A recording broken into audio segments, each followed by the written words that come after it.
Assalamualaikum, perkenalkan namaku Vira Amandasari dari kelas 9D nomor absen 13.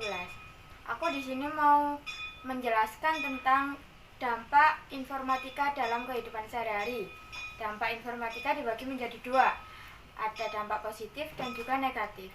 Pertama, aku akan menjelaskan dampak positif. Dampak positif informatika ada 6, yaitu 1.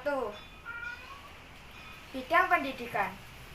TIK telah mengubah proses pembelajaran konvensional.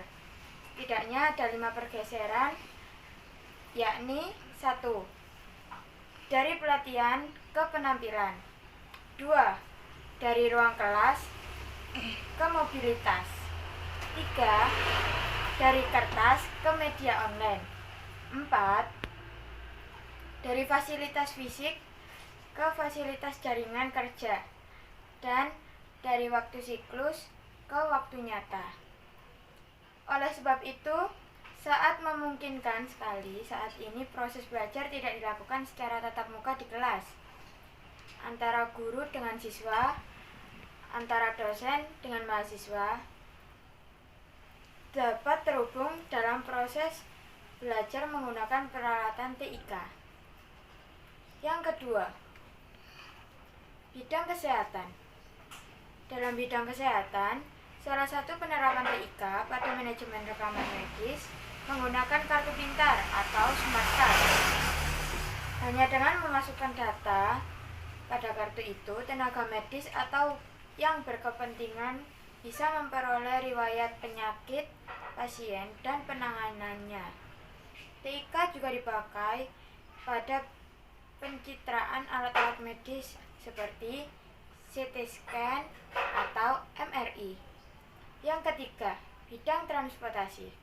Penggunaan TIK pada bidang transportasi, misalnya di teknologi pesawat terbang. Pada pesawat terbang terdapat fitur pilot otomatis yang dikendalikan dengan program komputer. 4. Bidang jasa pengiriman. Jasa pengiriman saat ini makin maju.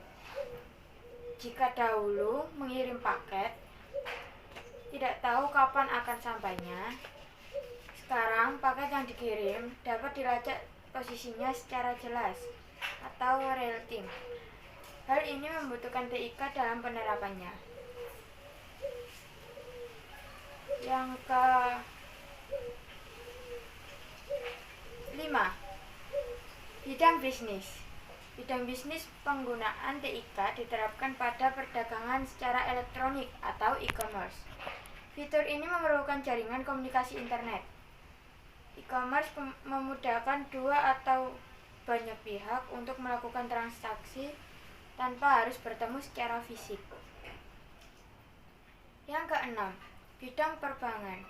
Salah satu kemajuan TIK dalam perbankan adalah fitur internet banking nasabah. Kini nasabah bisa dengan memudahkan melakukan berbagai transaksi perbankan.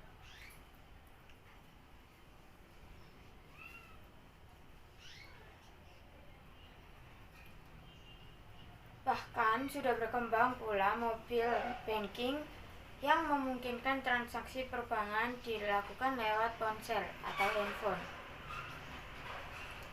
Dampak negatif. Dampak negatif ada 4. Yang pertama, pelanggaran hak cipta.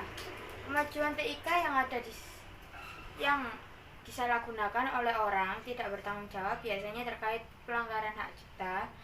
Pelanggaran ini meliputi pembajakan software, penggadaan tanpa izin pembuat karya, hingga pemakaian tanpa seizin pembuat. Pelanggaran hak cipta sudah pasti merugikan produsen dengan merugikan konsumen saat mereka mendapatkan produk yang kualitasnya tidak setara dengan produk asli. Yang kedua, kejahatan cyber. Kejahatan ini dilakukan secara online dengan memanfaatkan teknologi atau jaringan komputer. Contoh kejahatannya seperti pembajakan kartu kredit, penipuan online, dan sebagainya. Kejahatan siber dapat terjadi lintas negara, memberikan kerugian besar dan sering sulit dibuktikan secara hukum. 3. Penipuan. Hal tersebut sangat marak di dunia online dan menjadi sisi negatif dari TIK. Sementara untuk penipuan, banyak oknum yang menyalahgunakan TIK untuk menipu orang lain demi mendapatkan sejumlah uang yang banyak. 4. Penyebaran malware. Malware adalah program komputer yang sifatnya mencari kelemahan software penggunaan seperti untuk membobol atau merusak sistem operasi maupun merusak software. Terima kasih sudah mendengarkan penjelasan saya. Sekian dari saya. Mohon maaf jika ada salah kata atau hal yang tidak mengenakan. Wassalamualaikum warahmatullahi wabarakatuh.